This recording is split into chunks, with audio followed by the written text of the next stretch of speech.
La ofensiva bélica rusa. En estos momentos, la capital está recibiendo bombardeos.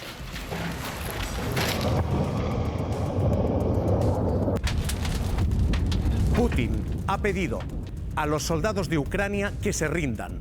El presidente de Ucrania ha comparecido para demostrar que no ha abandonado el país y pide a la población que se arme y que se cargue de cócteles Molotov para hacer frente a las tropas rusas. Ahora mismo la ofensiva se recrudece y las imágenes de víctimas en las calles de Kiev empiezan a reproducirse. Tenemos una ofensiva que se está recrudeciendo en estos momentos en lo militar y que está dejando una avalancha humanitaria.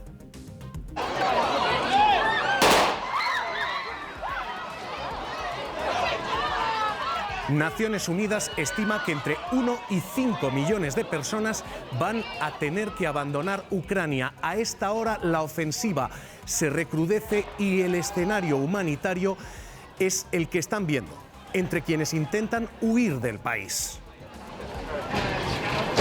Porque esta es la imagen de quienes se quedan. Búnkeres para pasar la noche.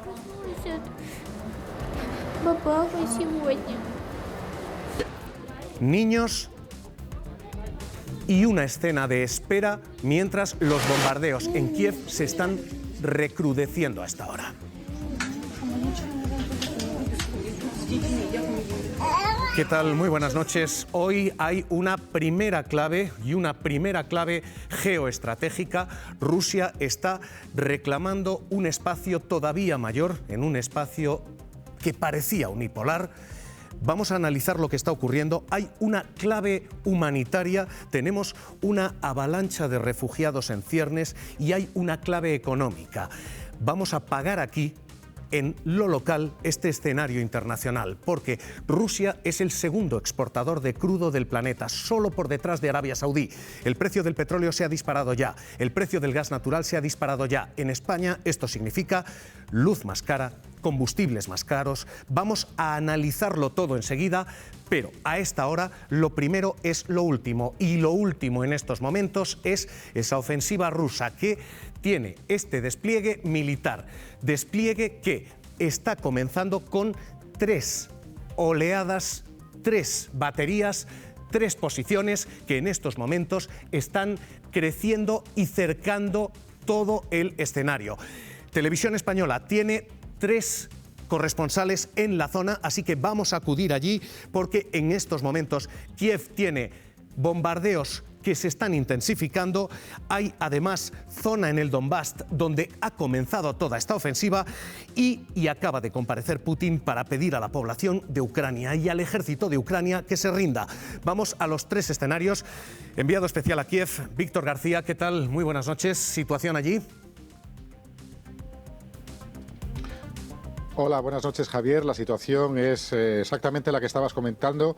Es un recrudecimiento de la ofensiva rusa por medios aéreos y artilleros. Hemos estado escuchando durante la última hora numerosas explosiones en los alrededores de Kiev, pero cada vez más cerca del centro. Eso ha hecho que las autoridades hayan hecho sonar las alarmas antiaéreas, como no había sucedido en las 2 últimas noches aquí en la capital de Ucrania. Las explosiones han tenido lugar, por lo que hemos podido sentir, sobre todo en la parte norte de la ciudad, donde esta mañana ha habido una incursión de tropas rusas en uno de los distritos, en el distrito más al norte de la capital. Pero el tipo de explosiones que estamos escuchando, que son diferentes a las que hemos escuchado el resto del día y en la madrugada anterior, nos hacen pensar que se trata o se podría tratar también de movimientos de artillería, lo que indicaría, según algunos expertos, que el grueso de las tropas rusas se está acercando y que estaría ya a unos 50 kilómetros de la capital, una ciudad que, como también comentabas, vive con terror, con muchísimo miedo y preocupación lo que vaya a ocurrir en las próximas horas, y a pesar de las decisiones del gobierno de repartir 18.000 fusiles entre voluntarios, entre la población civil, además de pedirles que utilicen todos los medios a su alcance como cócteles Molotov, una ciudad, digo, que en general, aparte de esas medidas, está más bien optando por la huida, como estamos viendo en las calles, la huida o el refugio, dado que las fuerzas rusas superan con mucho a las ucranianas y aquí, en general, nadie apuesta por una resistencia prolongada, sino más bien que está esperando el asalto a la capital de Kiev. Víctor, hemos visto imágenes del ejército ucraniano rompiendo los puentes que dan acceso a la ciudad. ¿En qué se está trabajando? ¿Cuál es la defensa que se está haciendo? Básicamente intentar ralentizar, limitar el avance ruso. Sí, desde luego, la táctica de bloquear, destruir los puentes o tomarlos. Ha habido una batalla en uno de los puentes sobre el río Dnieper que comunica Kiev con el noreste y lo han conseguido mantener las tropas ucranianas. Pues se trata evidentemente de tratar de ralentizar el avance del grueso de las tropas rusas. Lo que ha estado sucediendo en las últimas horas son incursiones de las tropas aerotransportadas, que son las que tomaron la base aérea Antonov, que está en el noreste de Kiev. Es una base importante y además es un aeropuerto comercial, el más importante del país. Esas han sido las tropas aerotransportadas, como digo, que llegaron en helicópteros y después entendemos que ha habido operaciones de comando, posiblemente de grupos de operaciones especiales, pero no de tropas regulares. Esas son las que realmente podrían efectuar un asalto y un rodeo, una operación de cierre de la capital de Ucrania, y son a las que tratarían de ralentizar las fuerzas ucranianas. Víctor, hemos visto al presidente de Ucrania comparecer junto a dos generales del Estado Mayor, básicamente para demostrar que no ha abandonado el país, que sigue al frente del país y para pedir a la población que resista. ¿Hay ambiente de resistencia? ¿Cómo están los ánimos entre la gente con la que tú estás hablando? Bueno, diría que hay un ambiente de resistencia entre los convencidos, que son los que ya formaban parte de las milicias que se han ido formando desde el año 2014, desde la revolución del Maidán, que también fue una forma de expresión de las distintas almas que hay en Ucrania. Las fuerzas más nacionalistas, incluso ultraderechistas, armadas, terminaron teniendo un papel muy relevante en la política del país y ya venían teniendo incluso unas acciones paramilitares. Estamos hablando, por ejemplo, del batallón Azov, que tiene presencia en el sur del país. En el caso de Kiev están más presentes las autodefensas del territorio. Es decir, esas milicias están motivadas, quieren darlo todo, están dispuestos a dar la vida. Hemos estado hablando con alguno de ellos esta mañana. Están pertrechados con armamento ligero, pero suficiente para repeler un ataque pues no demasiado pesado por parte de las tropas rusas. Pero eso contrasta al mismo tiempo con su carácter no profesional. Es decir, son gente que son voluntarios. Entonces, uno de ellos, un comandante, nos decía que lo que esperaba es que esto acabase pronto porque él necesitaba trabajar, porque el trabajo era lo que podía pagar su vida y la de su familia, ¿no? Entonces, eso contrasta, por un lado, con lo que luego vemos en la calle, las personas que dan por hecho que lo que va a ocurrir es que los rusos van a entrar en Kiev y tomar la ciudad y, bueno, decapitar figuradamente al gobierno, y además contrasta con los ucranianos que se han ido. Y se han ido porque pueden temer a los rusos, pero se han ido también porque consideran que la batalla está perdida. Entonces, digamos que no se puede considerar a los ucranianos o a los ciudadanos de Kiev como un todo, sino que distinguiría claramente entre, digamos, estos dos grupos. A esta hora, gracias, Víctor. Esta es la situación en Kiev.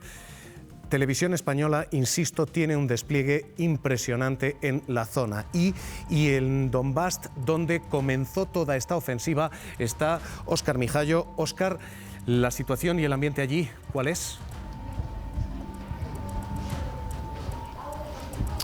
Bueno, pues el frente del este, los combates se están centrando ahora mismo al norte de donde estamos. Nosotros estamos en Kramatorsk, los más violentos están teniendo lugar en la ciudad de Kharkiv. Es la segunda, o Kharkov, como se dice en ruso, Kharkiv en ucraniano, es la segunda ciudad del país, tiene aproximadamente 1,5 millones de habitantes y es la más cercana a la frontera con Rusia, unos 20-30 kilómetros. Allí está habiendo violentos combates, pero por las últimas noticias que tenemos, pues los ucranianos todavía conservan esta ciudad a pesar de los importantes combates. Con respecto aquí a Kramatorsk, pues ha sido una mañana un tanto atípica. La mañana ha estado tranquila, pero como habían pronosticado los servicios de inteligencia ucranianos, en cuanto ha caído la tarde se han comenzado a escuchar explosiones, combates en las afueras de la ciudad. Ha habido cierta incertidumbre porque se ha pensado que era el anunciado ataque de las milicias prorrusas, que están a tan solo 60 kilómetros, apoyadas por una fuerte columna de blindados rusos, pero bueno, finalmente esos los disparos han cesado. No se sabe si es que los soldados ucranianos, el ejército ucraniano ha conseguido frenarlos, que simplemente se trataba de pequeñas escaramuzas. Bueno, el caso es que ahora se sale a la calle, hay algunos disparos, pero la situación está más tranquila. A pesar de todo, las autoridades ucranianas han pedido a todo el mundo que se meta en su casa, que incluso apague las luces, y esa es la razón por este extraño directo que estamos haciendo. Estamos haciéndolo en la recepción del hotel, porque claro, los focos, al ser de noche, los focos que nos alumbran para hacer el directo, pues podrían atraer el fuego de los combatientes si estuviéramos haciendo el directo en la calle. Por eso precisamente estamos en la recepción del hotel. Con respecto a los grandes números de la ofensiva, pues porque el argumento que no, te quería preguntar, te decía, discúlpame, porque el temor es ahora mismo a fuego de ¿qué? ¿Francotiradores en la calle? No, bueno, mira, por ejemplo, cuando hay una guerra y se teme que haya bombardeos sobre una ciudad, por ejemplo, aquí en Kramatorsk, lo que se ha hecho es se desconecta todo el alumbrado público, porque la artillería podría localizar, debido a esas luces, por ejemplo, una plaza importante, por ejemplo, algún monumento, pues gracias a eso se pueden localizar objetivos. Entonces, si ahora saliéramos a la calle de Kramatorsk, pues veríamos que está todo completamente a oscuras y que prácticamente todas las ventanas de las luces exteriores están apagadas. Por eso, pues por ejemplo, esta recepción del hotel está a oscuras. Tenemos que meter focos. Si estuviéramos en la calle, pues nos podrían localizar. Aquí está, pues aquí prácticamente toda la prensa. No sé si, vamos, toda la prensa tiene aquí los chalecos antibalas. No sé si quieres No, estate absolutamente tranquilo, Óscar. Decías, y en el frente, la situación, Mira, por ejemplo, ahí están los chalecos antibalas, etcétera. Otra, pero vamos. Y decías, en el frente, el resto de la situación. Dime, Javier.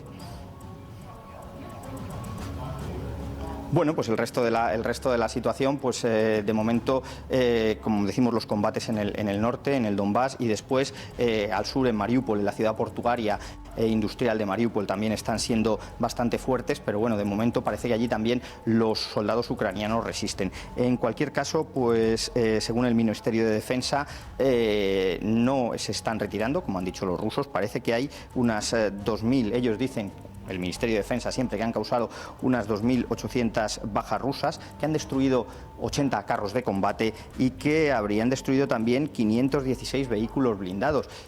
Incluso aseguran haber destruido más de una decena de aviones de combate y de helicópteros. Pues Óscar Mijallo, allí en Donbass, cuídate, un abrazo muy fuerte. Gracias. Ahora mismo este es el segundo de los escenarios. El otro es Moscú, la frontera además con Ucrania, entre Ucrania y Rusia. Allí está Erika Reija y Erika, acaba de comparecer hace apenas unas horas Vladimir Putin para pedir que se rinda el ejército ucranio, ¿no?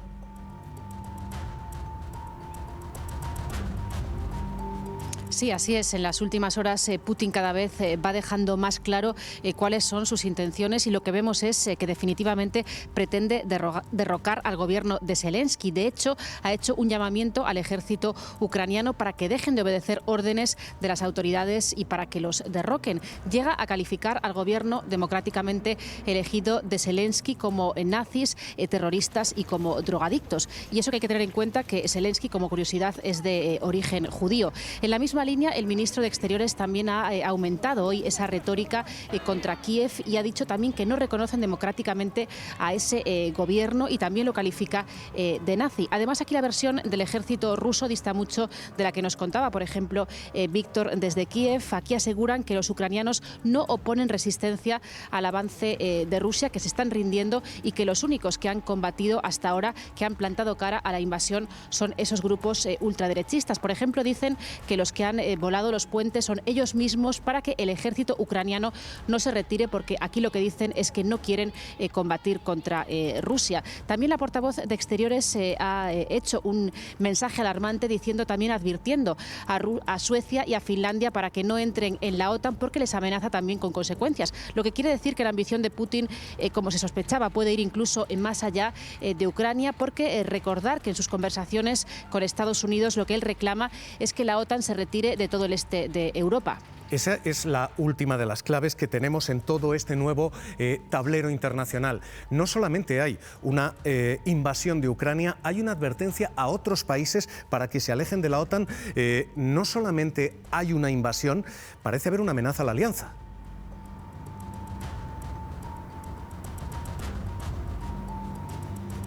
Sí, efectivamente, Putin se muestra muy ambicioso en cuanto a sus planes. Como decimos, parece que su objetivo inmediato podría ser ir en contra de las autoridades de Kiev.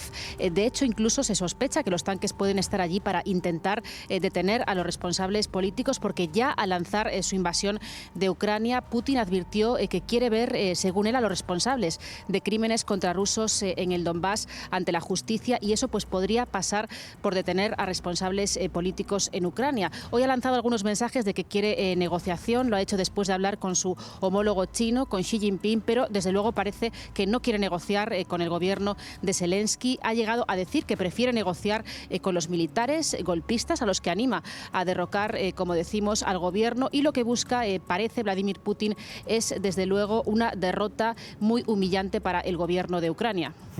Erika Reija, gracias, un abrazo.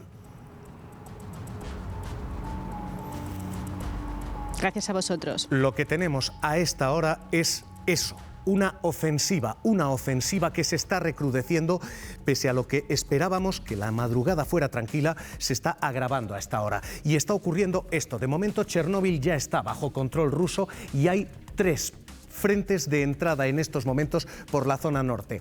Kiev bajo asalto en estos momentos, pero es que además están las tropas de Lugansk, la entrada por Crimea, y atención a esto, porque esto es reacción también de última hora. La OTAN acaba de activar por primera vez en su historia su fuerza de reacción rápida. Significa que la OTAN está reforzando este frente, el frente este de la alianza, por si la situación se desborda. Insisto, es la primera vez en la historia que la OTAN, los 30 países de la alianza, despliegan ese frente, esa ofensiva ante imágenes y bombardeos como estos.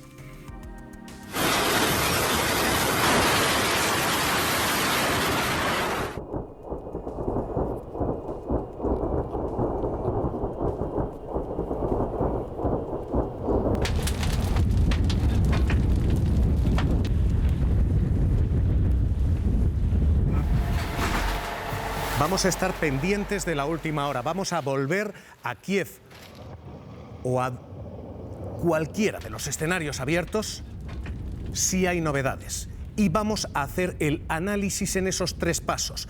Lo que está ocurriendo en el frente bélico, lo que está ocurriendo en el frente humanitario y lo que puede pasar en un frente económico, en una factura que podemos pagar aquí. Esta, hoy, es la situación en Ucrania. Y esto lo que están haciendo los soldados de Ucrania, volar los puentes de entrada a la ciudad para frenar al ejército ruso. Esta, la reacción y la única posibilidad de contener al ejército ruso, volar por los aires los puentes que dan acceso a Kiev.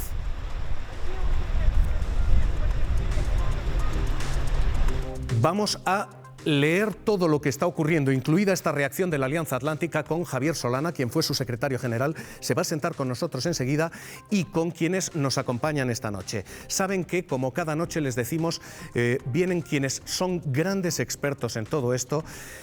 Ex ministro de Exteriores, José Manuel García Margallo, ¿qué tal? Muy buenas noches. Buenas noches, Javier. Ex ministro de Defensa, Eduardo Serra, ¿qué tal? Muy buenas noches. Muy buenas noches. Ex GEMAD, Luis Ayala, ¿qué tal? Muy buenas noches. Voy a saludarles enseguida y a la doctora en Relaciones Internacionales, Mercedes Guinea. ¿Qué tal? Muy buenas noches. Buenas noches. Les quiero preguntar primero qué hacemos, porque ahora mismo la situación se está recrudeciendo y lo que estamos viendo esta noche es que no solo no hay un freno, sino que Rusia está intensificando la ofensiva. ¿Se puede hacer algo? ¿Se puede abrir una guerra con Rusia? Señor García Margallo. Yo no creo que pueda haber una guerra Rusia-OTAN. Estarían implicados 4 potencias nucleares, Rusia de un lado, Estados Unidos, Francia y Reino Unido de otro. No va a haber una guerra convencional en Ucrania con participación de las fuerzas de la OTAN. Esto fue una declaración muy antigua. Biden hace ya bastante tiempo advirtió a los nacionales americanos que debían retirarse porque en caso de verse envueltos en un conflicto no había tropas de la alianza que los pudiesen rescatar. Está habiendo una ofensiva muy rápida rusa. Yo creo que va a ser muy rápida, que la resistencia que puede ofrecer el ejército ucraniano es muy leve. Y lo que hay que buscar es soluciones, sabiendo que esto es un diagnóstico que viene de muy lejos. Es la política exterior rusa de tener a sus adversarios lejos de sus fronteras, que habrá que buscar la finlandización, la neutralización de Ucrania y un nuevo mapa de seguridad que tranquilice por un lado a Rusia y por otro a los vecinos orientales que temen a Rusia con buena razón porque han visto a los tanques soviéticos por Praga, por Budapest. ¿No se puede hacer nada, general?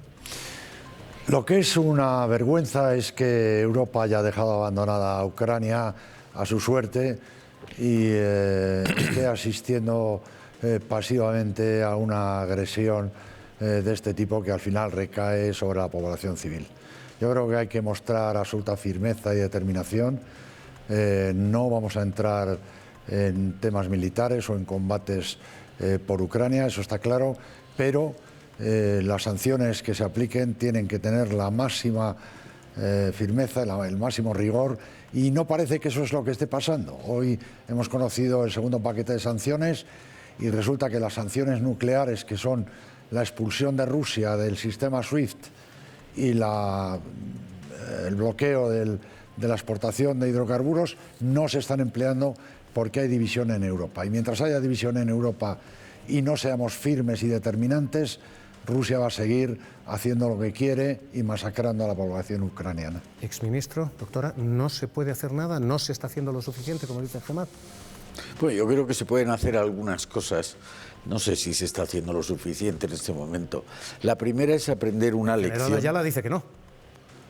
Bueno, no digo que no se estén haciendo cosas, digo que se pueden hacer cosas que no se están haciendo. Y algunas muy domésticas. Aprender la lección de que eso de que ya no va a haber más guerras es una solemne estupidez. Desde Fukuyama, que se dijo hace 20 y tantos años, que era el fin de la historia, que ya no había más guerras, pero esto no es nuevo. Se ha dicho que no habría más guerras en 1913 y en el 14 vino la Primera Guerra Mundial. Se dijo antes, el año 38, de nuestra guerra civil, y ahora se vuelve a decir. Primero, a mi modo de ver, primera lección, eso de que no va a haber más guerras es una solemne estupidez. Segundo, no sé si la frase de Churchill fue: no habéis querido la guerra y habéis aceptado el deshonor.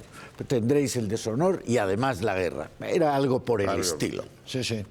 Bueno, si nosotros no hacemos nada por no querer la guerra, estamos facilitando, estamos dando facilidad para que el matón que es Putin arrample, porque esto no es el primer caso. Se nos olvida porque la memoria es débil, pero desde Abjasia del Sur, Osetia, Transnistria, Crimea, lleva un rosario de invasiones absolutamente injustificadas. Pues mire usted, o le ponemos freno o preparémonos para que sigan haciendo invasiones. Doctora en Relaciones Internacionales, Mercedes Guinea.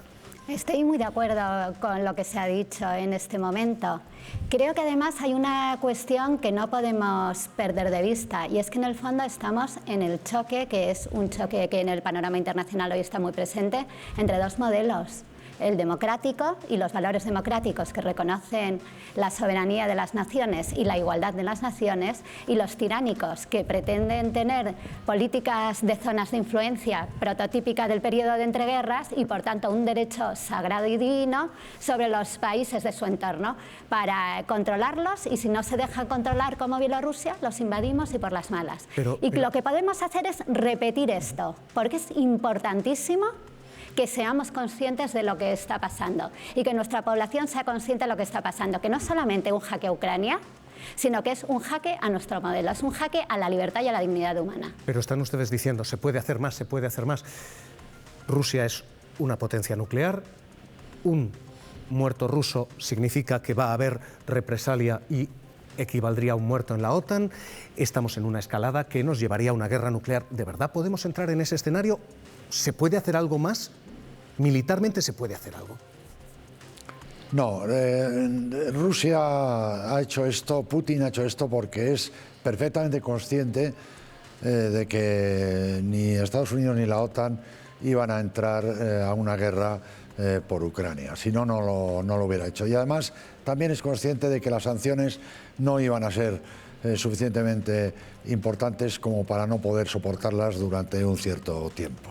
Y yo creo que lo que hay que hacer es convencer a Rusia de la firmeza y la determinación de la Unión Europea, que jamás va a aceptar que se pueda anexionar Ucrania o que tenga esa acción imperialista sobre su entorno. Y si un día somos capaces de convencerles de que nunca vamos a aceptar eso y que se sientan en la mesa de negociación, entonces habremos empezado a hacer algo de verdad.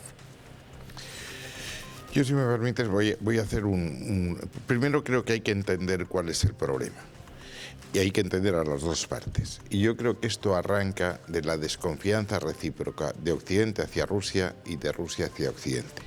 Y eso explica que la política exterior rusa, desde el principio de la historia, sea mantener a sus adversarios lejos de sus fronteras. Eso es Pedro el Grande y es Catalina la Grande. Eso fue el Pacto de Varsovia. Los rusos, en una carta que me dirigió Igor Ivanov, que fue un gran ministro de Exteriores, me dijo: cuando empieza a desmembrarse el Pacto de Varsovia y la propia Unión Soviética, hay una promesa de Occidente de que no se va a aprovechar esa debilidad temporal de Rusia para avanzar las fronteras económicas, Unión Europea o militares, OTAN.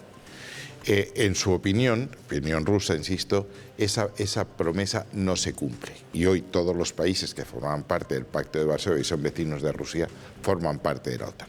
Pero es que hay un paso posterior al que aludía Eduardo. 2008 es Georgia. Ya se intenta atraer a Occidente a Georgia, que formaba parte de la Unión Soviética, ya no es Pacto de Varsovia. Y ellos responden provocando la secesión de esas dos regiones, Osetia y Abjasia. Lo mismo pasa en Moldavia, con Transnistria. Llega 2013, y aquí empieza, porque este conflicto empezó en 2013. Yanukovych, el presidente ucraniano, quiere firmar un acuerdo de asociación Ucrania-Unión Europea. Y Putin le dice: de acuerdo, tú optas por ese pacto en vez de por la Unión Euroasiática, que es el nuevo espacio de influencia. Vas a pagar el gas y el petróleo como un país tercero y no al precio que te lo estoy vendiendo. Se produce Maidán. Hay una reunión entre las partes en que hay un pacto en que están Steinmeier, Alemania, Fabius, Francia, y Sikorski, Polonia.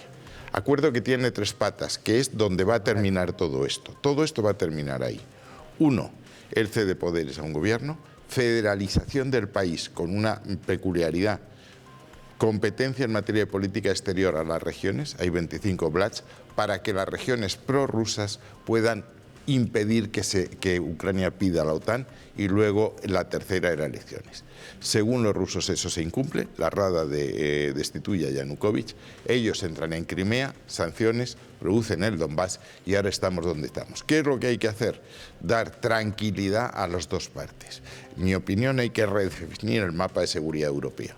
Yo creo que tú recordarás bien el pacto Reagan-Gorbachev. Un poquito de brevedad, por favor. Reagan-Gorbachev, de desmantelamiento de los misiles, y probablemente haya que llegar en Ucrania a un pacto, la finlandización, en que se garantice su neutralidad, su federalización para atender a las minorías rusas, y definir, insisto, un espacio nuevo.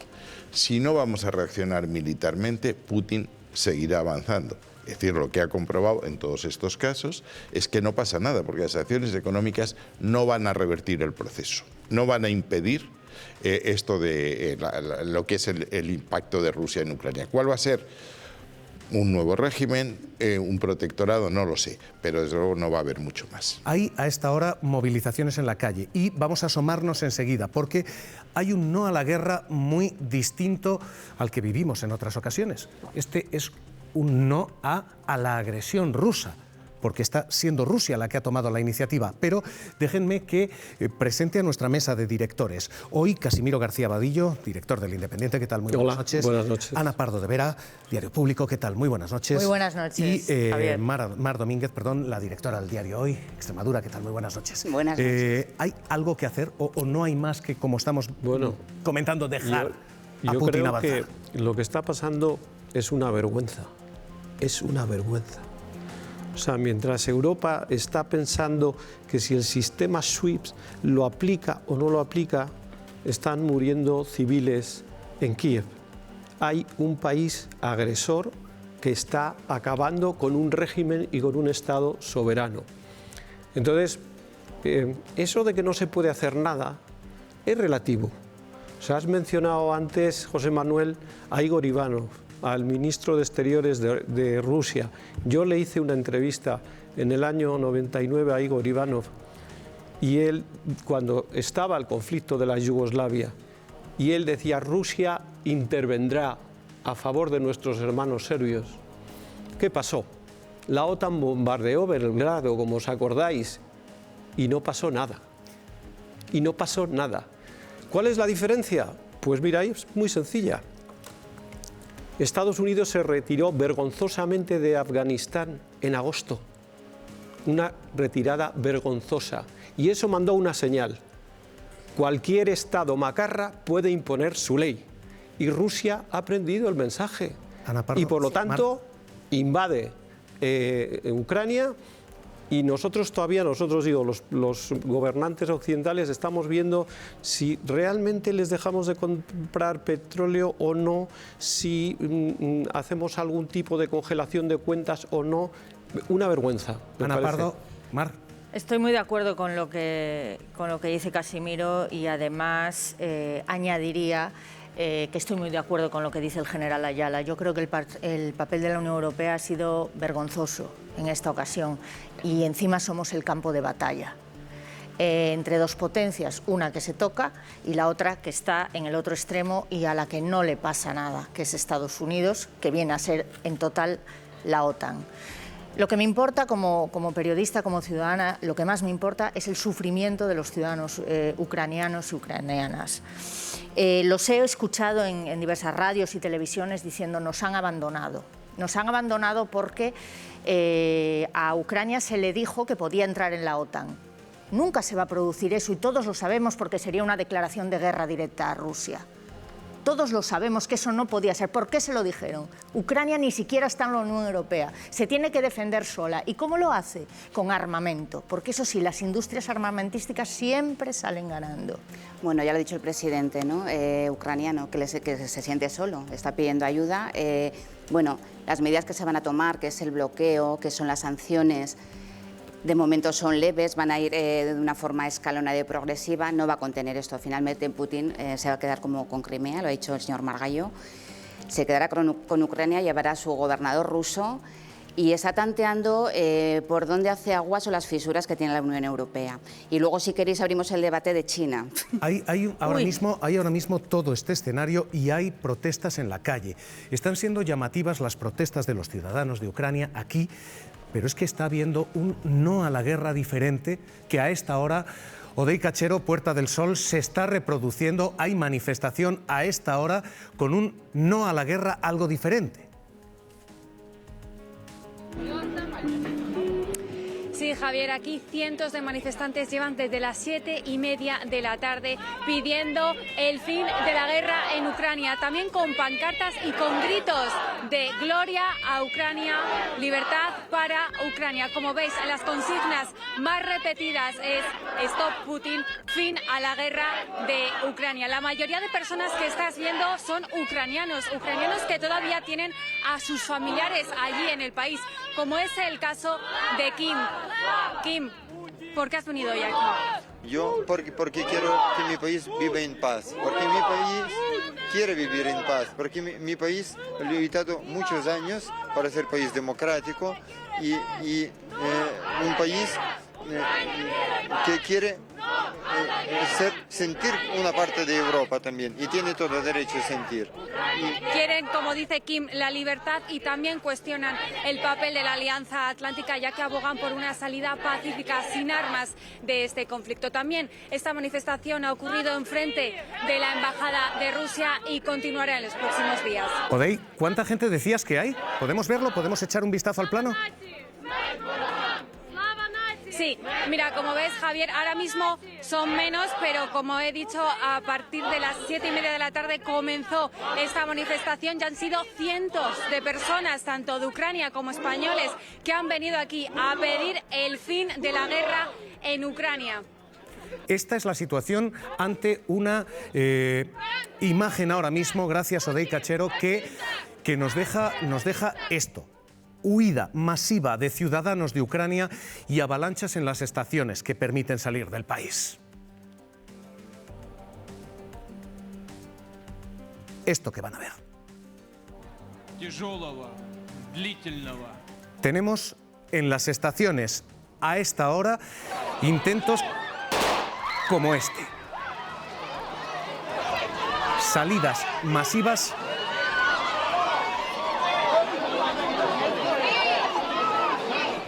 y una crisis humanitaria que Naciones Unidas ha dicho puede alcanzar hasta a 5 millones de personas.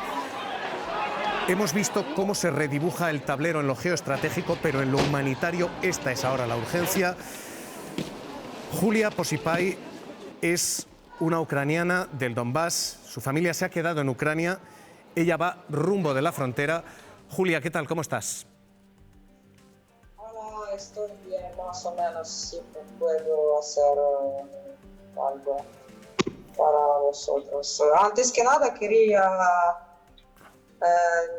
decir gloria a Ucrania y muchas gracias por invitarme a esta entrevista y pido perdón por mis errores porque español no es mi idioma nativo. No, te entendemos perfectamente, Julia. Julia, ¿dónde estás? ¿Cuál es el recorrido que has hecho? ¿Dónde estás ahora? Yo vivo en Dnipro. Es una región que linda con Donbass, con Donetsk. Yo estoy con mis amigas, somos 3 personas en un coche. Estoy en el centro, cerca de Kropivnitsky. Podéis ver el mapa. Sí, y queremos ir a la frontera de Polonia. Ahora. Julia, ¿tú has dejado a tu familia atrás? ¿Tu familia se ha quedado? No tengo mi propia familia, mi familia, mi primo, mi prima y con sus familias se quedan en Dnipro con sus hijos, etc. Y yo decidí que hay que ir. No sé qué será ahora en mi ciudad, porque yo escuché hoy por las noticias que van a atacar en Dnipro, mi ciudad Dnipro. Sí, y me gustaría agradecer de todo mi corazón a nuestros héroes que defienden nuestro país, cada centímetro, cada milímetro de Ucrania. Y donde hay Putin, siempre van a estar muchas muertas, personas muertas. Julia, ¿tú tienes miedo? Ahora no. Ahora no. Estoy segura de que mañana pasemos al mundo de paz. Queremos que nos dejen en paz. Queremos un mundo de dignidad donde podemos tener bienestar y a la vida. Julia, cuídate y un abrazo muy fuerte desde aquí, desde España. Este es ahora mismo el escenario y pregunto y planteo, ¿este es el precio de no haber hecho lo suficiente? ¿Tenemos un problema ahora de refugiados? Señores. Yo no creo que sea el precio de no haber hecho lo suficiente. Esta es la consecuencia de un matón que decide invadir un país.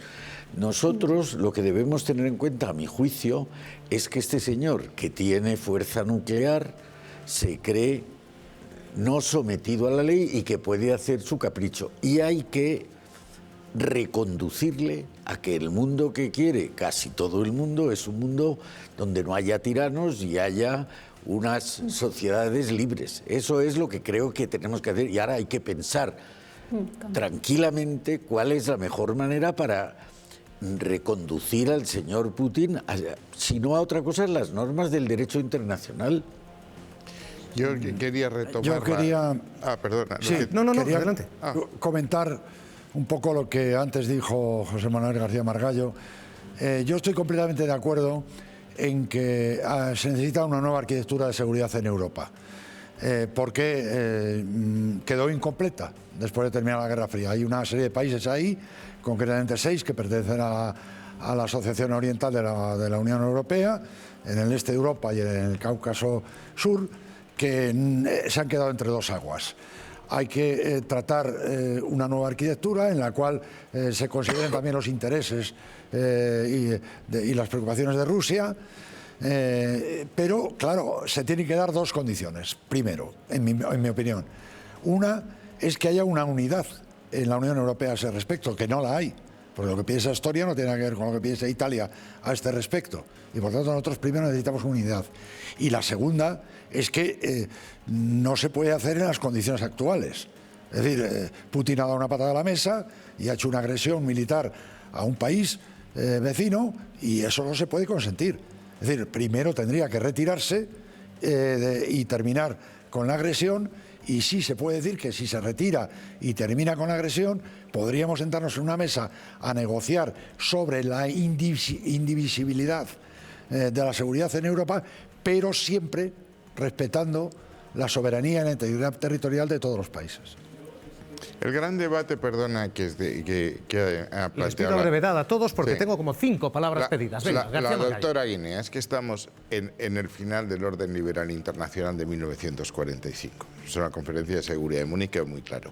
Y hay una lucha entre democracias liberales y democracias iliberales. Y por desgracia van ganando las democracias iliberales. Antes fue Siria, la retirada de Siria, cuando Obama dice si usted, Bashar al-Assad, utiliza armas de destrucción masiva o intervenir, no intervino. En Afganistán hemos vuelto a un punto de partida entregándose a los talibanes. Cuando se invade Crimea no pasa nada, se cesiona el Donbass, no pasa nada, y Putin ha dicho aquí se puede hacer lo que uno quiera sin que pase nada, sin que haya reacción. Entonces yo estoy de acuerdo que el problema es ese, hay un nuevo orden, en un lado están China, Rusia y adláteres, y claro, la reacción en Europa es pintoresca. Es que he visto que Izquierda Unida dice que la reacción inteligente a la invasión de Ucrania por Rusia es disolver la Alianza Atlántica. Hombre, mire usted, claro, la paz siempre es posible, basta con rendirse. ¿Por qué le compramos a Rusia su mensaje? Es decir, le compramos a Rusia que tiene derecho a redefinir el mapa. ¿Por qué? ¿Por qué tiene derecho? Es decir, bueno, Rusia firmó en 2014 los acuerdos de Minsk y se los ha saltado con esta invasión, se ha saltado los acuerdos. Entonces, a mí me recuerda mucho lo que plantea Rusia de querer restablecer el antiguo Pacto de Varsovia, más o menos, pues a lo que decía Hitler con el Lebensraum, o sea, el espacio vital. Le vamos a dar permiso a Putin para que restablezca su espacio vital. ¿Y quién define ese espacio vital? Rusia. Es decir, ¿por qué no entendemos que Ucrania tiene tanto derecho a ser un país independiente y soberano como España? ¿Por qué por el hecho de estar siendo frontera de Rusia le quitamos cosas que nosotros queremos tener para nosotros mismos, como la soberanía, por ejemplo? Pero Casimiro, yo creo que es una cuestión de política de vecindad. Es que el hecho de que Rusia quiera o no quiera no es la cuestión nuclear. La cuestión nuclear es que la Unión Europea es vecina de Rusia y tiene que haber una política de vecindad de la misma manera que la hay con Marruecos, que tampoco el sátrapa marroquí es ningún... Ha agredido Europa, una vez invadieron Perejil. A Europa, nunca se empieza por ahí. A Ucrania, a agrede Rusia. los derechos humanos constantemente. Tenemos un problema en el Sáhara que a España le debería dar vergüenza. Y al mismo tiempo tenemos... No, pero es que yo creo que la cuestión es esa, es una política de convivencia. Obviamente. ¿Pero quién ha roto la convivencia ahora? ¿Quién la ha roto? ¿Quién ha roto la convivencia? ¿Quién? Pues Rusia, naturalmente Rusia. que Rusia, pero es que Pues ya se lo está. llevamos permitiendo desde 2014 Pues muy bien, pues con hay que 14.000 impedirlo. muertos Pues y hay nadie que ha impedirlo. dicho nada. Esa guerra lleva desde 2014 Pues hay que en el impedirlo. Donbass. Sí. Claro, ¿y ¿Qué? qué hicimos con eso? Bueno, Nada, que había que haber hecho algo entonces y no había que haberle permitido apropiarse Claro, y de luego nos Crimea vamos de sin hacer Afganistán, nada, ala, por venga, y supuesto. dejamos otra vez punto Pero, de partida. oye, como eso ya se ha hecho, ahora no digamos, bueno, pues venga, vamos a dejarle No, hombre. que se quede con Ucrania. Ahora hay que y sacarlo ahora de ya ahí. la amenaza es a Finlandia y a Suecia. Ahora hay que sacar, O sea, ¿pero dónde y vamos a a parar? Polonia, ahora hay que sacarlo de ahí. ¿Qué hacemos con esto, que son las causas? ¿Qué hacemos con las consecuencias? ¿Qué hacemos con la situación humanitaria de lo que tenemos ahora mismo? Cientos, miles de refugiados, doctora. Primero me gustaría decir algo a lo que se ha dicho aquí. La primera cuestión, redefinir un nuevo orden de seguridad en Europa, pues espero que con todos los estados europeos. No que nos lo imponga un gran Estado en modo matón. Tienen que estar todos en la mesa, incluidos los de la vecindad del Cáucaso, etcétera, etcétera. Segunda cuestión, si hay algo que aquí no hemos aprendido, por qué la Unión Europea está al margen, es porque en política exterior de seguridad y defensa la Unión Europea no existe. Lo único que es un mecanismo de coordinación de políticas nacionales. Entonces, a ver si aprendemos de una vez que si los 27 no nos unimos, no tendremos poder de influencia en el mundo. Entonces, si pudiéramos sacar un rédito positivo de esto, sería la toma de conciencia, que por cierto mis alumnos lo tienen clarísimo. ¿Para qué sirve hoy en día la Unión Europea? Para ser un actor mundial. Pero es que no lo somos. Esa es la primera cuestión, nos tenemos que unir políticamente. Y si no nos unimos políticamente, no tendremos influencia. Les voy a dar la palabra y la pregunta con vistas las causas, ¿qué hacemos con las consecuencias? Digo que estamos teniendo un problema de refugiados. Santiago Alberú es actor español, él está, en fin, en medio de toda esta ofensiva y, Santiago, acabas de llegar a Polonia, habéis salido ya de allí, ¿qué tal? ¿Cómo estás? Muy buenas noches. Hola, muy buenas noches. Perdón por la cara de muerte que tengo, pero efectivamente, pues acabo de llegar a Polonia después de haberme visto en medio de todo lo que estáis comentando. ¿Cómo ha sido el viaje? ¿Qué has visto? Pues ha sido agónico. Ha sido ayer, el miércoles estaba en Kiev, la situación era completamente normal. Es verdad que la decisión de ir era, tengo súper claro, era irresponsable, pero es verdad que toda la gente de Kiev, incluso periodistas, incluso gente con la que yo contactaba allí, que era gente que iba a visitar, decía que la situación era normal y de hecho el miércoles la situación era completamente normal. El jueves se bombardean Kiev y yo, después de muchas vueltas, consigo coger un autobús a las 10 de la mañana que me lleva hasta la frontera, un autobús dirigido a Praga. En ese viaje pues he visto prácticamente de todo, desde atascos de dimensiones irreales, combinados con un tráfico salvaje, hasta controles del ejército ucraniano, aviones probablemente rusos pasando por encima de nosotros, colas kilométricas en las estaciones de gasolina, luego la frontera, que nosotros llegamos y pasamos 10 horas para poder pasar. Había por lo menos 20-30 kilómetros de coches. Nosotros tuvimos suerte porque los autobuses iban por otro lado y pudimos pasar rápido, entre comillas, y allí por lo menos seguía habiendo 20-30 kilómetros de coches. Es verdad que la frontera con Polonia está abierta, pero está funcionando, o por lo menos mi experiencia ha sido que funciona de manera muy lenta y no es eficaz. Y bueno, pues esto es un poco la adrenalina y el resumen de todo hablando, pero han sido muchas cosas en 24 horas, bueno, 48, que todavía no he procesado. Santiago, ¿habéis visto fuego? Vosotros habéis cruzado, habéis visto, decías, aviones, habéis visto despliegue militar, habéis visto miedo entre la gente, asumo. Sí, es una pregunta... Es una pregunta difícil de responder porque no es difícil hablar por nadie que no sea yo. O sea, antes me la hicieron y respondo lo mismo. Si yo, que tenía facilidades porque tenía un pasaporte, porque encontré ese autobús, porque tenía mis familiares en casa con los que podía hablar por teléfono, porque sabía que había un lugar en el que me iban a recibir y me iban a esperar, y porque tenía recursos económicos para, por ejemplo, tener ahora la habitación en la que estoy. Si yo tenía miedo, y tenía mucho miedo con esas herramientas, imagino que la gente de allí, que muchos tenían muchas más herramientas que yo y muchos siguen allí, por regla de tres estarán aterrados, efectivamente. No nos cruzamos con violencia militar, es decir, no se nos atacó ni nada parecido, pero sí que la presencia de la guerra estaba en todas partes. Santiago, ¿con quién viajabas, si no es indiscreción? ¿Cómo están los tuyos? Por suerte yo había quedado con... mi intención era hacer un reportaje sobre cierta escena de la comedia que hay en Kiev, que era una idea que me parecía estupenda hace 3 días, ahora me parece que no sé por qué la tuve, y esa gente con la que yo había quedado allí, hasta ahora, hasta donde yo sé, están bien. También conozco a alguna persona, una chica que es periodista, que se llama Nuria Garrido, que está en Kiev, con la que he hablado, también está bien, y tenía algún amigo que iba a venir después, pero no ha ido. Yo en el autobús coincidí sobre todo con algún europeo, un chico alemán, una chica de Londres, y sobre todo gente de Ucrania. Había muchas chicas ucranianas, creo que lo habéis mencionado antes, no estoy seguro, pero los hombres no podían salir de la frontera porque estaba impuesta la ley marcial, entonces desde los 18 hasta los 60 tienes que quedar dentro y formar parte del ejército. Entonces, sobre todo eran mujeres que se iban con sus hijos. Es curioso porque el autobús en el que yo me subí no estaba lleno, era un autobús que iba fuera del país, y aunque sí es verdad que hay mucha gente que quería salir del país,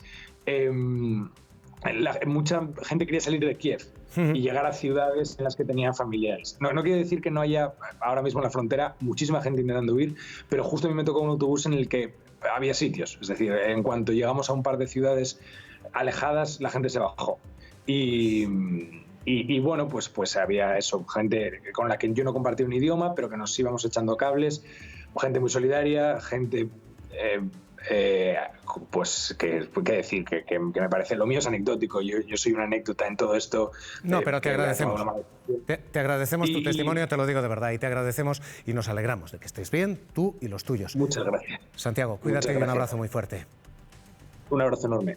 Esto es lo que se está viviendo, insisto, de quien consigue salir, porque quien está dentro está pasando la noche en búnkeres, como van a ver.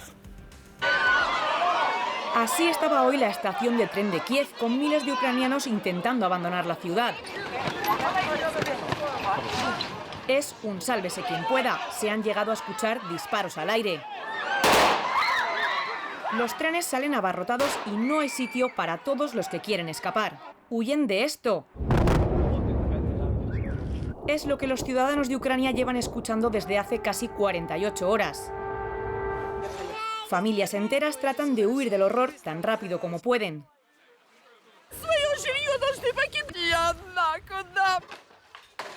Los bombardeos les han dejado sin casa, sin un sitio al que volver. La ONU calcula que más de 100.000 personas ya han dejado sus hogares, pero advierte de que el número de refugiados de esta invasión podría llegar a los 5 millones. Soy profesora de historia y jamás pensé que vería esto en mi país, dice Olena. Ayer ya vimos largas colas en los bancos para sacar dinero y desabastecimiento en los supermercados para enfrentar el largo viaje. Mientras tanto, quienes se han quedado han pasado la noche así, en refugios para evitar los bombardeos.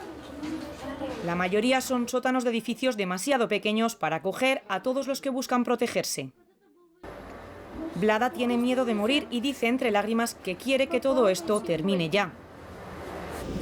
Este es el otro gran refugio. Aunque durante el toque de queda el transporte público no funciona, las estaciones de metro permanecen abiertas las 24 horas, convertidas ya en un gran albergue subterráneo. Estas dos jóvenes reconocen que tienen pánico y temen por sus familias y amigos. La incertidumbre y el miedo se reflejan en sus caras. Muchos han salido de casa con lo puesto y ni siquiera tienen una manta con la que resguardarse del frío. A estas horas, familias enteras se amontonan en los rígidos asientos de metal, esperando que pase lo peor. Y atención a esto, es noticia de última hora. Esta tarde la Unión Europea había anunciado que iba a sancionar personalmente a Putin y personalmente a su ministro Lavrov. Washington, Cristina Olea, Estados Unidos acaba de confirmar exactamente lo mismo. También habrá sanciones personales a Putin y a Lavrov.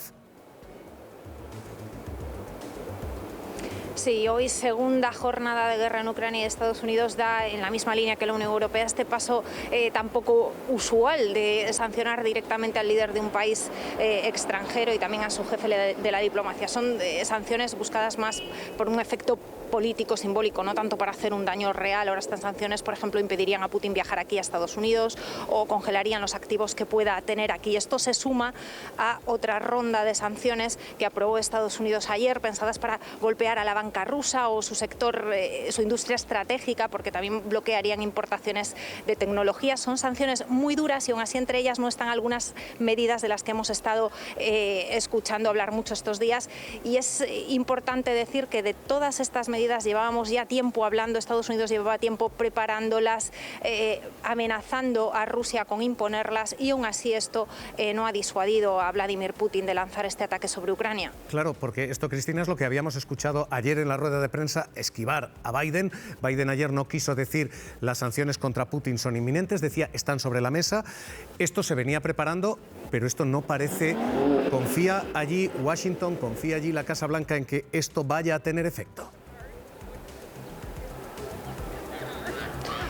Bueno, aquí Biden ya habló hace semanas de sancionar a Putin y llevaba semanas amenazando con todas estas sanciones, sí, diciendo que podían tener un efecto disuasorio e impedir que finalmente Vladimir Putin lanzase este ataque.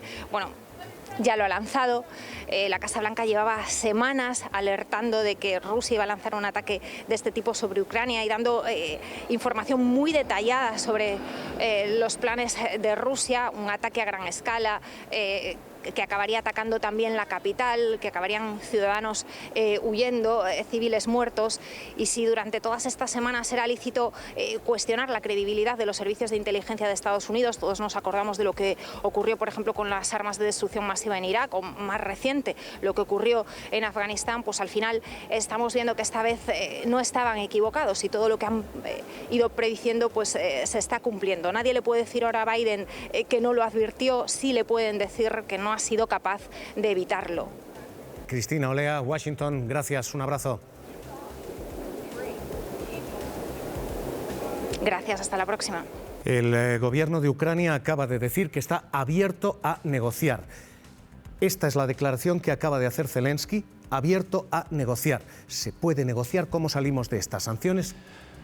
Gemad. Vamos a ver, yo creo que Ucrania está ahora en disposición de ofrecer incluso la neutralidad, que es lo que se pedía desde el principio para resolver este conflicto. Y quiero contestar un poquito a lo que había planteado Casimiro y también Mercedes. El problema no es a largo plazo la agresión. Todos estamos de acuerdo en que la agresión de Rusia es condenable y no tiene ninguna justificación. Pero más allá de eso, el problema de fondo es que Ucrania tiene dos almas. Ucrania tiene un alma occidental, las regiones como Galicia, que pertenecieron en su día al Imperio Austrohúngaro y a Polonia, y que está volcada hacia Occidente, y tiene un alma prorrusa, que ahora seguramente será minoritaria después de estos ataques, pero que en su día fue suficiente como para elegir a Yanukovych, un prorruso, como presidente de Ucrania. Y un país que tiene esas dos almas, que mira hacia Occidente y que mira hacia Oriente, tal vez la mejor solución para él sea la neutralidad.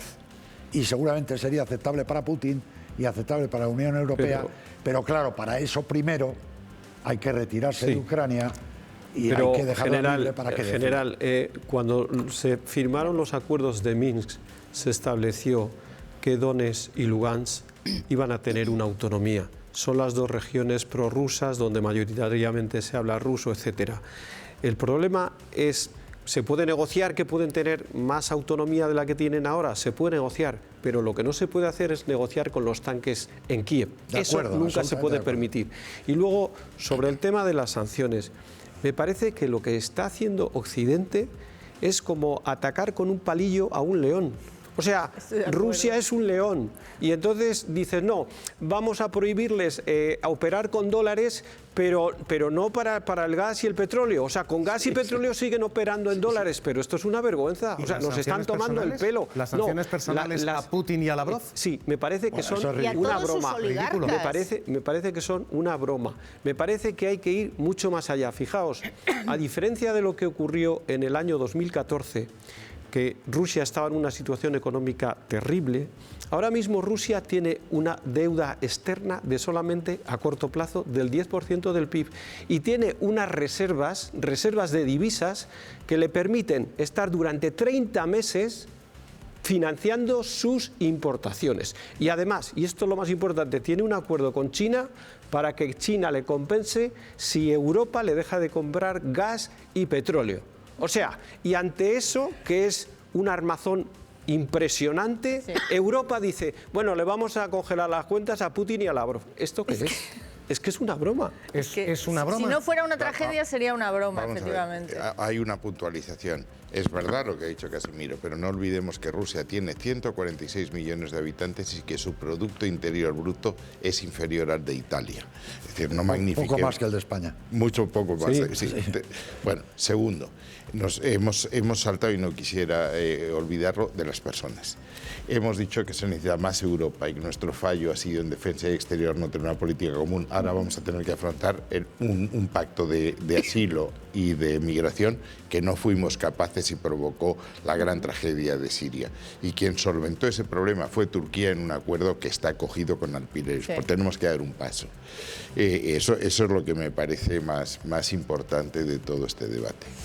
Bueno, hay un asunto, es verdad que es... Adelante. Hay un asunto que es absolutamente gráfico para expresar lo que está pasando, ¿no? Que es que en plena guerra, con todas esas vídeos y esas fotografías que has puesto de bombardeos y de combates y tal, ahora mismo está pasando gas por Ucrania entre Rusia y Alemania. Claro.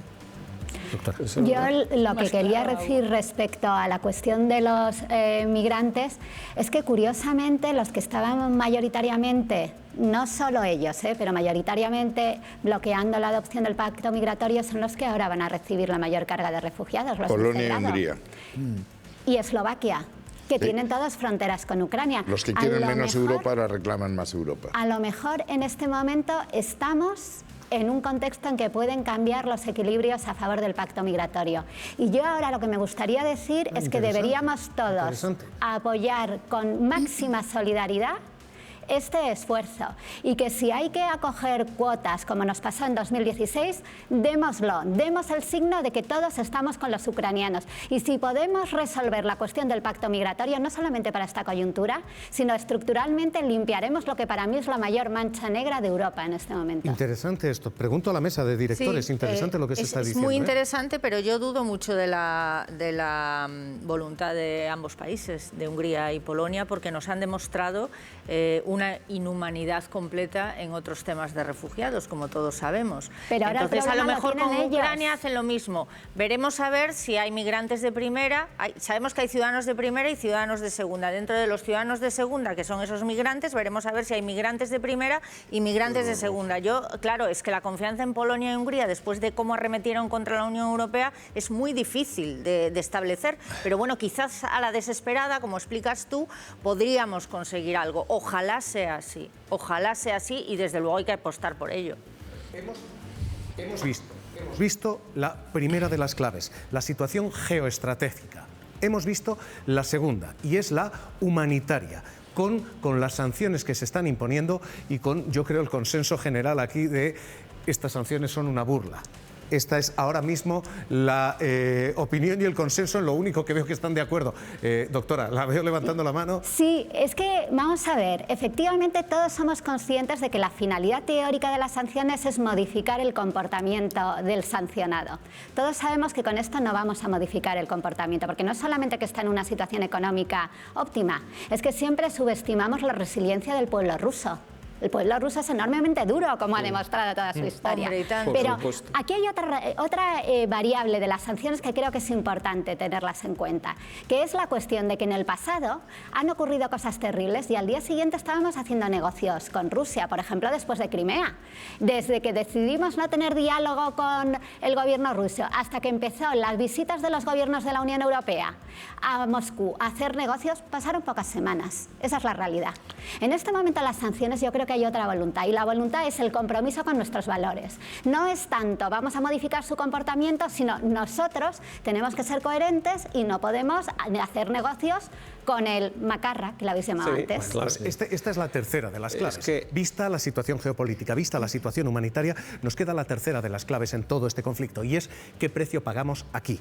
¿Por qué? Porque el precio y el desgaste económico va a ser impresionante y va a ser mucho mayor cuanto más dure este conflicto. De momento, esto es lo que tenemos ya y esto lo que hemos empezado a pagar. De momento tenemos una triple factura económica. La primera y la fundamental es la energética. El precio del gas natural ha hecho esto que están viendo. Ha subido un 60% en un solo día. El precio del gas natural en España se traduce en precio de la luz. En cuanto entra el gas natural, en cuanto entran los ciclos combinados, todo nuestro precio se va como si fuera ciclo combinado. El precio del gas natural subió un 60% ayer. Hoy el precio de la luz ha subido un 25% en una jornada. Y esta es la primera energía. La otra y la fundamental es el precio del petróleo. Y el precio del petróleo ha hecho exactamente lo mismo, hasta colocarse en los niveles más altos prácticamente desde 2014. Sube un 19% esta semana, sube casi un 30% este mes de tensión. Y el resultado en el surtidor es que hoy pagamos la gasolina y el gasóleo como no lo hemos pagado jamás en la historia. Tenemos el precio de los combustibles más alto en la historia de España. Esta es la primera factura, la energética. No es la única. La segunda factura es industrial. Rusia es gran fabricante de paladio. El 50% de la producción mundial es rusa, es lo que se utiliza para las baterías de los coches, es el responsable del 6% del aluminio del planeta, así que tenemos un problema en energía y un problema en industria. Pero el tercero es este. Tenemos además un problema en la agricultura, porque el granero de Europa es Ucrania. El territorio invadido es el abastecedor de trigo, maíz, grano en toda Europa, y vean lo que ha hecho el precio del trigo, disparado ya. Aquí en España somos importadores de este tipo de productos. Siendo un país con extensión agrícola, España importa de Ucrania e importa cantidades muy notables. Lo que están viendo son de todas nuestras importaciones que viene de Ucrania. Maíz, el 30% viene de Ucrania. Aceite de girasol, el 60% de nuestras importaciones vienen de Ucrania. El trigo, 17%, el grano, un 15%. Así que tenemos ahora mismo un problema, primero energético, segundo industrial y tercero agrícola. Podemos tener problemas económicos, pagamos una factura aquí ya. Y una ventana de oportunidad, porque esto es lo que están leyendo las petroleras y las gasísticas aquí. Si ahora cambian los equilibrios, España es el gran regasificador de Europa. Se abre la oportunidad de que entre el gas a España y se distribuya de sur a norte en lugar de norte a sur. Esto es en lo que confían las gasísticas y las petroleras españolas. Esta es la regasificadora de Barcelona. Comenzó a operar en el año 69. Es la más antigua de Europa Occidental. Una de las 6 que funcionan en España. Son el punto intermedio entre el gas natural licuado que llega en barco y la red de distribución de gas natural. Devuelven el gas natural licuado, líquido, a su estado natural, gaseoso. Almacenan el líquido, el GNL, en unos tanques vaporizadores con agua de mar. De este modo, se aumenta de forma progresiva su temperatura hasta transformarlo nuevamente en gas natural. España puede ser un punto estratégico para suministrar gas a Europa si aumenta el conflicto entre Rusia y la OTAN, dado que aquí funcionan 6 de las 20 regasificadoras que hay en el continente. El 30% de la capacidad de almacenamiento en Europa está en las plantas españolas, el 25% de la capacidad de regasificación son las plantas españolas. En nuestro país las reservas se encuentran a un 61% de su capacidad. Estamos actuando preventivamente a la espera de ver cómo se van desarrollando los acontecimientos, poniendo por encima de todo asegurar la garantía de suministro en España, cosa que está garantizado para los próximos meses. En el mes de enero recibimos gas de 11 países. Nuestro principal proveedor es Argelia y después a distancia Francia, Qatar, Nigeria y Estados Unidos. Más del 45% del gas que llega al país lo hace a través de la canalización que viene desde Argelia. Me gustaría destacar que Argelia siempre ha cumplido íntegramente sus compromisos de suministro y lo sigue haciendo en estos momentos. En enero del 2009, Rusia, proveedor del 80% de gas hacia Europa, cortó el suministro afectando a 17 países. Si se incrementara la tensión con la Unión Europea, eso podría suponer un grave problema para la población de Europa Central. En ese caso, España podría ser una de las puertas principales de esa fuente de energía si empezara una masiva exportación de gas natural licuado. El principal problema del plan es que las actuales conducciones con Francia son limitadas. La alternativa podría ser el transporte marítimo a través de buques metaneros. Nosotros de momento tenemos programada la llegada de 29 buques a nuestras plantas de regasificación en el mes de marzo. Preventivamente hemos lanzado hoy 4 slots adicionales por si son necesarios, pero insisto, de forma preventiva. Por el momento, el porcentaje de depósitos en Alemania está al 37%. En estos momentos a Europa le quedan 9 semanas de reserva. Tenemos un problemón económico, además del bélico. Tenemos un problema económico. Eduardo, enorme. Pero Eduardo, yo creo que también lo hemos tenido en otras crisis anteriores y nos condolemos del desastre y tal, y luego no hacemos nada. Alguien estaba diciendo que 6 meses después de Crimea estábamos negociando con los rusos. Entonces, yo creo que esta desgracia, nos debería servir para tomar medidas a medio plazo. Ya, aquí podemos condolernos con las víctimas, podemos quejarnos de lo que hacen los gobernantes o podemos pensar de qué manera de verdad se puede arreglar para que esto se produzca el menor número de veces posible. Entonces, se ha dicho, a terminar pronto la Unión Europea. ¿Cómo vamos a hacer nada, ni política migratoria, ni nada, si hay 27 voces que no se ponen de acuerdo? Segundo, se ha dicho definir un nuevo orden mundial, desde luego. Pero, ¿cómo lo hacemos eso? Con buena voluntad, con buenas intenciones. ¿Es que pensamos que no se intenta hacer 15 veces? Entonces, a mí me parece que esto del gas es una magnífica oportunidad para España. Tomemos nota de eso y pongámonos, porque los otros, Putin y compañía, saben que ahora decimos hay que defender nuestros valores, hay que ser solidarios, y que eso nos dura 3 meses, hasta que un gobernante diga eso perjudica los intereses electorales, así que no se va a hacer. Yo creo que nos serviría para tomar lecciones y que queden bien aprendidas para el medio y largo plazo. ¿Pero confiamos en esto o confiamos en que lo que vamos a tener es la luz más cara de la historia y la gasolina más cara de la historia? No nos quedaremos sin suministro porque el nuestro viene de Argelia, solo el 10% llega de Rusia, pero aparte de las macrocifras lo podemos aterrizar más. En Extremadura ya hay 40 empresas que van a perder 30 millones de euros porque exportaban a Ucrania y a Rusia. Claro. Son las exportaciones. Que es para tenerlo en cuenta también. La ganadería va a tener ya problemas porque no tienen ya alimento para los animales. Eso se ha conocido también hoy. O sea que las consecuencias económicas las podemos aterrizar muy bien al territorio y al terreno más pequeño. Yo creo que las guerras se sabe cómo acaban, cómo empiezan, verdad general, pero no se sabe cómo acaban.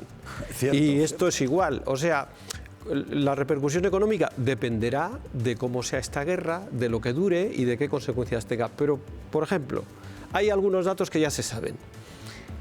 ¿A qué precio tiene el presupuesto general del Estado el petróleo calculado para este año? $62. ¿A qué precio está hoy el petróleo? Por encima de $100. 105 o sea, ya tenemos una repercusión. ¿Cómo está la inflación calculada? ¿Cómo va a estar la inflación cuando esto termine? ¿Cuál va a ser la repercusión en los precios finales de la subida de los hidrocarburos? O sea, esto va a tener unas consecuencias enormes que todavía es muy difícil de saber. Y luego ya, pero con esto ya termino. O sea, nos ponemos encantados con el gas, qué bien, porque vamos a tener el gas de Argelia, no sé qué. Bueno, estamos dependiendo del gas de Argelia. Ojo, dejamos de tal para depender del gas de Argelia. Cuando hemos puesto en marcha un programa energético que supone paralizar las centrales nucleares, por ejemplo. Es decir, que nuestra independencia energética la hemos tirado a la basura. Y además, por cierto, desde el Ministerio de Transición Ecológica se dice, por ejemplo, menos mal que Europa eso lo ha parado, que el gas forma parte de los combustibles contaminantes. ¿Vamos a aceptar entonces una regasificación masiva con lo que eso significa para los objetivos 2030? ¿Lo vamos a aceptar? Es que además la subida del precio del gas y del petróleo favorece a Rusia, claro. Tiene mucha más resistencia económica porque la mayor parte de su presupuesto viene de los hidrocarburos. O sea que esta subida le están viniendo muy bien, ¿no? Nosotros en España sufrimos la subida de precios, la inflación, sufrimos, como se ha dicho, en el sector agrario, también en menor medida en el sector turístico y en el sector inmobiliario, porque tienen clientes rusos importantes, pero salimos bastante bien librados dentro de eso, porque hay países en Europa que importan el 100% de su gas de Rusia y otros como Alemania, que importan más del 50% del gas que consumen y no tienen ninguna planta de regasificación. Así que dentro de eso España está en un cierto lugar privilegiado. Y quiero dar un dato más que creo que es importante para analizar qué es lo que está pasando exactamente con las sanciones europeas.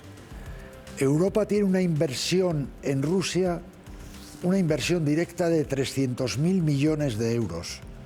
¿Se van a perder 300.000 millones de euros? De momento lo que tenemos y lo que viene ya es una factura de la luz más alta, una factura de los combustibles más alta y algunas empresas efectivamente con problemas. Lo decía la directora de hoy de Extremadura, pero es que en la agricultura con las importaciones que tenemos de Ucrania, tenemos un problema. Y con las exportaciones. Y con las exportaciones, todo Cada una de las 160 vacas de Jorge comen 12 kilos de pienso al día. Es oro. Esto ahora mismo es el oro de cualquier ganadería. Este es el pienso que comen las vacas. Lleva harina de maíz, cebada. La alimentación de los animales es el principal coste de producción de esta explotación, en torno a unos 7,5 euros al día por animal, al mes 16.000 euros. Pero como España es deficitaria en cereales... El 30% del maíz se importa de Ucrania, gran parte de la torta de girasol se importa también de Ucrania, muchísimo trigo se importa de Ucrania, entonces nos repercutirá en el precio seguro, sí.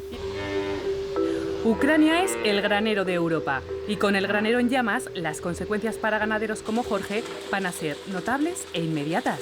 Creo que lo vamos a notar el día 1 de marzo ya, probablemente un repunte en el precio de los piensos más alto del que igual deberíamos tener. ¿Por qué? Porque aunque el conflicto todavía es muy reciente, muchas veces solo el miedo y la especulación ya hace que los precios se disparen. Si los suministros no vienen de Ucrania, puede haber algún momento que haya escasez, pero al final yo creo que se traerían de otro sitio, pero los precios sí o sí se van a disparar.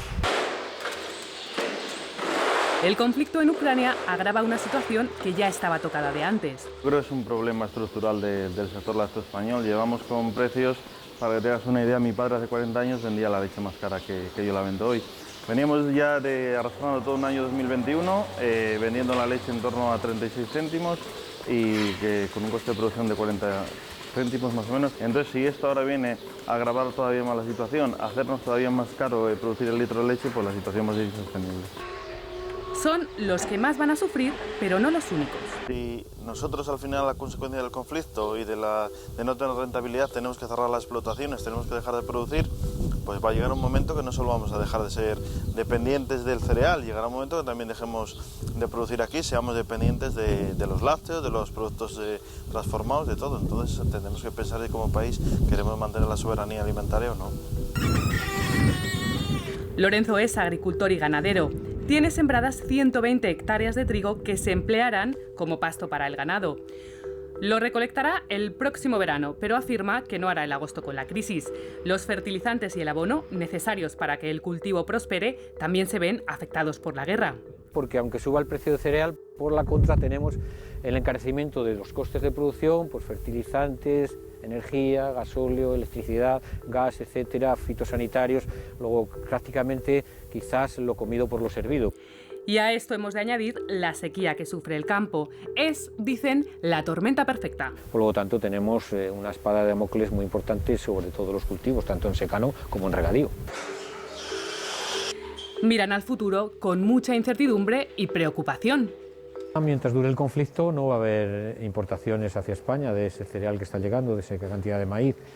Y a partir de que se acabe el conflicto, si acaba, veremos a ver cómo acaba, pues ya no va a ser lo mismo. Va a haber una desestabilización total de todos los mercados internacionales y va a repercutir en los precios de las materias primas. Yo creo que llevo muchos años de agricultor y nunca hemos tenido una preocupación tan grande por la situación que se da ahora, y impensable que hubiera además una guerra. General Enrique Ayala, gracias por habernos acompañado esta noche. Gracias. Doctora Mercedes Guinea, gracias por habernos acompañado esta noche. A los demás les pido que se queden, porque les vamos a explotar para la siguiente mesa. Vamos a hablar enseguida de la otra guerra, la del Partido Popular. Ustedes son exministro de Rajoy, exministro de Aznar, así que les voy a pedir que nos ayuden a leer el Partido Popular de entonces. Pero a esta hora la situación en Ucrania sigue agravándose. Acaba de comparecer el presidente de Ucrania. Zelensky acaba de decir a la nación que esta va a ser la noche definitiva, la noche en la que se lancen los bombardeos rusos. Se juega, acaba de decir, el futuro de Ucrania. Zelensky ha dicho literalmente: esta es la noche en que se lanza el asalto. El enemigo va a utilizar todo su poder en todos sus frentes. La noche será difícil, dice, muy difícil, pero llegará la mañana. Es declaración oficial que acaba de hacer el presidente de Ucrania.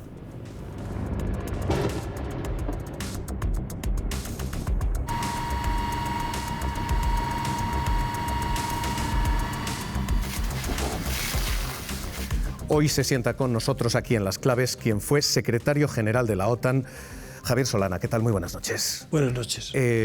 La OTAN acaba de activar su mecanismo de cooperación, de acción rápida, ante la posibilidad de que esto se desborde. ¿Existe la posibilidad de que la invasión de Ucrania se desborde y llegue a Rumanía, llegue a Europa? Pues yo creo que no, pero me parece bien que tomen todas las medidas que los reglamentos de la OTAN les permiten tomar. Yo creo que estamos en una situación muy grave, más grave de lo que a veces pensamos, y que más vale prevenir que no tomar las medidas oportunas y luego lamentarse.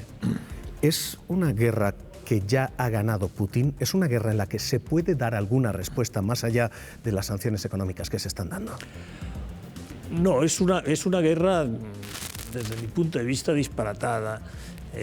Para mí inentendible cómo hemos llegado a esta situación en el siglo XXI, en un mundo donde estamos sometidos a una pandemia tremenda, donde hay todavía los retos importantísimos del cambio climático, por ejemplo. Meterse en una guerra de estas características, con esta brutalidad, de esta manera, a mí se me hace muy cuesta arriba el verlo como lo vemos. Yo tengo una profunda tristeza por ver de dónde hemos llegado. Señor Solana, ¿usted conoce a Putin? Sí. ¿Usted ha negociado con él? ¿Usted ha tratado con él? Sí. ¿Putin está en una maniobra enloquecida o hay una racionalidad detrás? Bueno, yo conocí a Putin de primer ministro. Todavía el presidente era Yeltsin y él era el primer ministro. Y le conocí varios meses en esas circunstancias. Luego ya fue presidente y le veía, pues todos los años teníamos al menos 2 reuniones. yo no reconozco a este Putin. Bueno, yo hace mucho que dejé la vida política activa, y hace mucho que no le veo, vamos. Pero desde luego las últimas veces que yo le vi ahora, es un Putin muy distinto en sus maneras de actuar, y yo creo que incluso psicológicamente es una persona que no está bien, no se siente, yo creo que no está bien.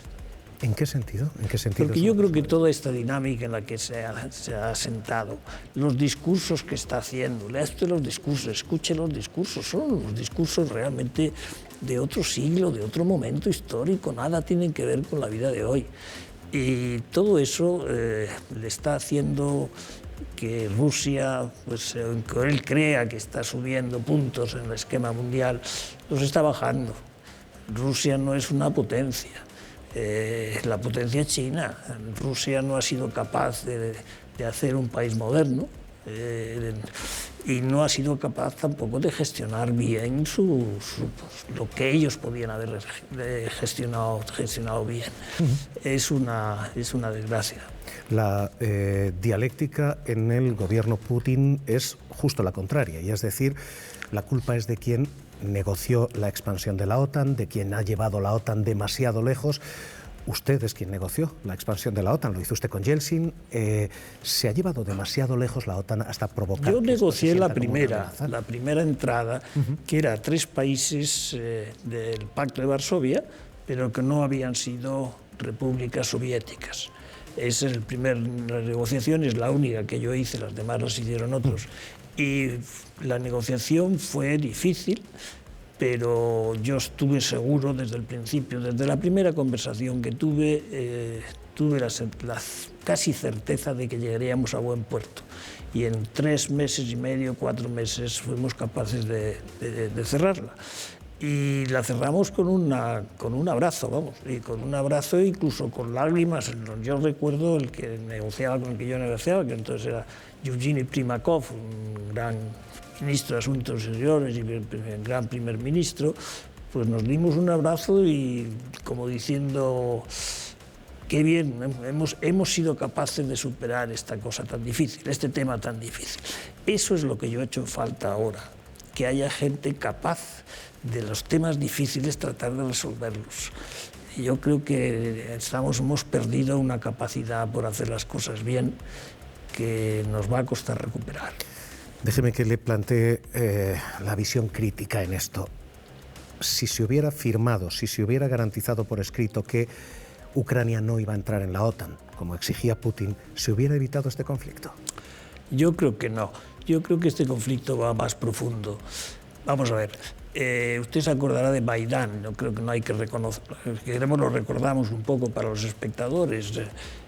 Maidán fue en el año 14 un momento en el que hubo una cuasi revolución, ¿no? Que el primer ministro tuvo que abandonar el país, etcétera. Pues la causa de todo aquello nada tenía que ver con la OTAN, nada tenía que ver con la seguridad. Lo que estaba en juego era la firma de un acuerdo comercial entre Europa y Ucrania. Y Putin no quiso que eso se firmara y dio la orden al presidente entonces de Ucrania para que no firmara, y no firmó. Y la revolución se montó porque no se quería firmar un acuerdo comercial con la Unión Europea. Por lo tanto, las relaciones de Putin con Europa y con Ucrania tienen que ver no solamente con temas de seguridad, sino con temas económicos también. Ucrania fue muy importante económicamente para Rusia. O sea, si se hubiera dicho Ucrania jamás entrará en la OTAN, ¿esto hubiera ocurrido igualmente? Yo no sé si esto exactamente hubiera ocurrido, pero desde luego no hubiera sido suficiente. ¿Se han cometido errores aquí, a este lado? Hombre, todos hemos cometido errores, sin duda, pero creo que no es el momento para hacer el recuerdo de todos los errores que unos y otros hemos cometido, porque el error máximo es tomar las armas, bombardear un país, arrasar un país. Eso sí que no es defendible, eso sí que es un gran error en el siglo XXI donde estamos. El que tener que resolver las cosas de la manera que quiere resolverlas Putin es una irresponsabilidad monumental en el momento en que estamos viviendo. Esa es la otra lectura y la otra clave. Este es el error de Putin que le derriba, esto tumba la economía, tumba Rusia o le consolida. Bueno, yo creo que esta acción no ha sido vista por el pueblo ruso de la misma manera que fue Crimea.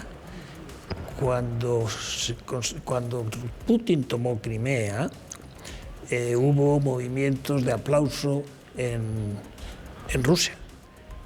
Usted habrá visto que estos días no hay casi ningún movimiento de aplauso en Rusia. La gente no lo ha entendido. Yo creo que no es una gran victoria de Putin, nada más que para su entorno. Su entorno, por supuesto, es que sí. Pero yo creo que es algo que le pesará en las espaldas durante mucho tiempo. Y le pesará también porque las relaciones entre Rusia y el resto del mundo, en concreto con Europa, con nuestro mundo, digamos, el que él forma parte también, porque Europa y Rusia es un continuo, no hay un mar que nos separe, no hay una frontera natural que nos separe. Yo creo que eso va a ser muy difícil de recuperar. Los europeos se han dado cuenta que tienen en Putin una persona de la que no se pudo fiar y yo creo que eso va a costar recuperarse. ¿Usted cree que esto ha roto la relación con Rusia, con Putin, definitivamente? Con Putin, no con Rusia, pero con Putin sí. ¿Sirven de algo ahora las sanciones? Las respuestas que se están dando, hoy se dice, se bloquean los bienes de Putin y de Lavrov. Bueno, hoy se ponen en marcha una cadena de sanciones que van a ir subiendo en gravedad conforme la situación evolucione. Yo creo que son sanciones que le van a hacer daño. Le van a hacer daño a él personalmente, a su entorno, a su camarilla y esperemos que hagan poco daño a los ciudadanos de Rusia. Las sanciones son contra ellos, no contra Rusia, no contra los ciudadanos de Rusia.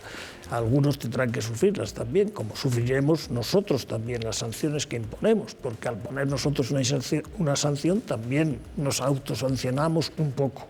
Menos que él, pero lo sancionamos también. El Fondo Monetario, cuando se impusieron las sanciones de Crimea, cifra en 52.000 millones la derrama que sufre Rusia, pero en 42.000 millones la que sufre la Unión Europea. Claro. Por eso le pregunto. Por eso le digo, que cuando tú sancionas, hay una parte de autosanción también. Piense usted con la energía, por ejemplo.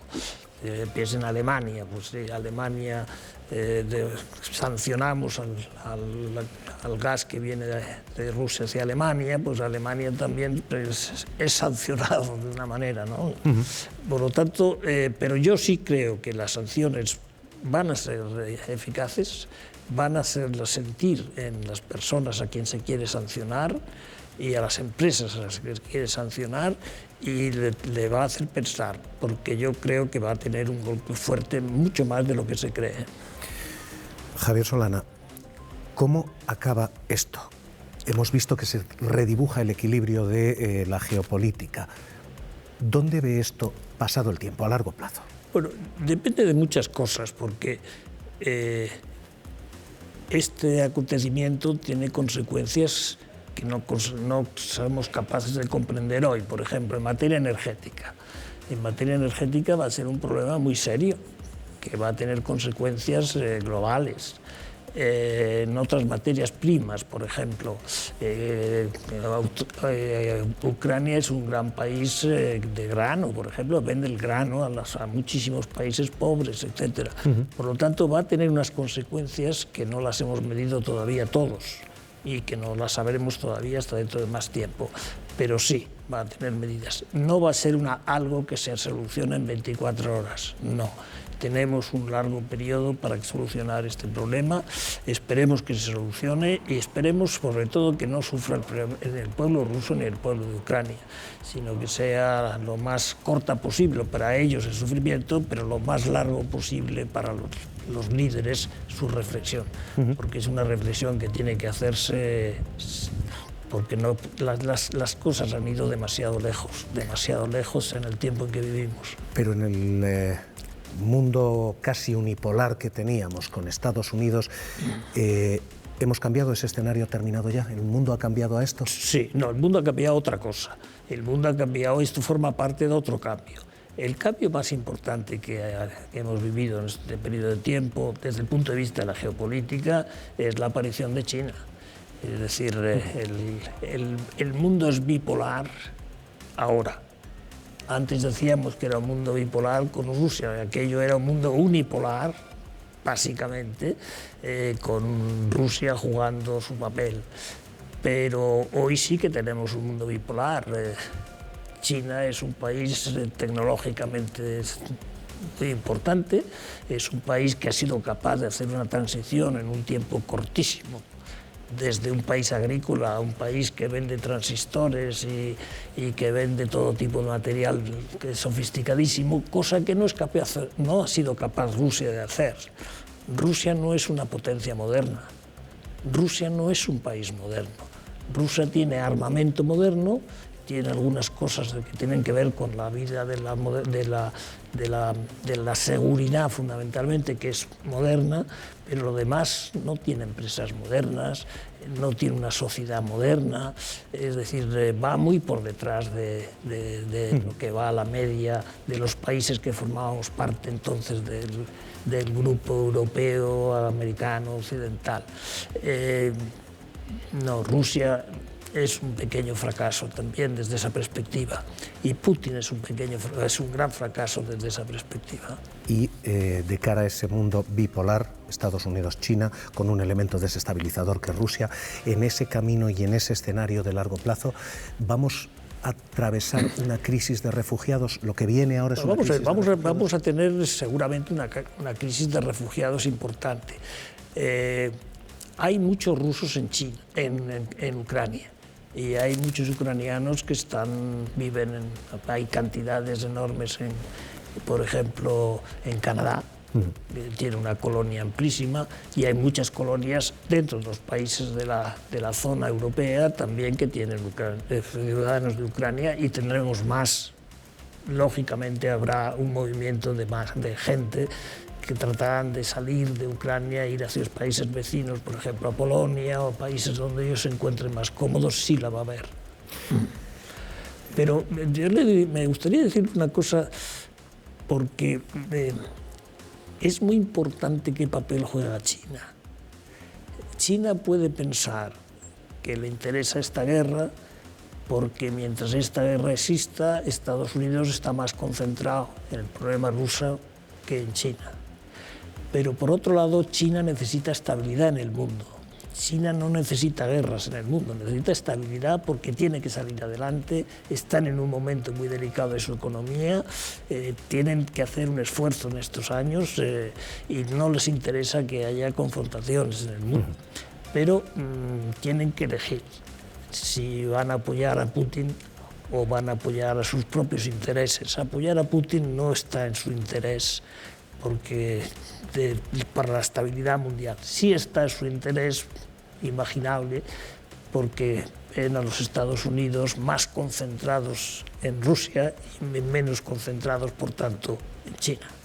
Pues, antiguo secretario general de la OTAN, Javier Solana, un placer haberle escuchado esta noche. Gracias por estar aquí en Las Claves. Muchas gracias a vosotros. Ahora mismo esta es la situación que tenemos y además esto.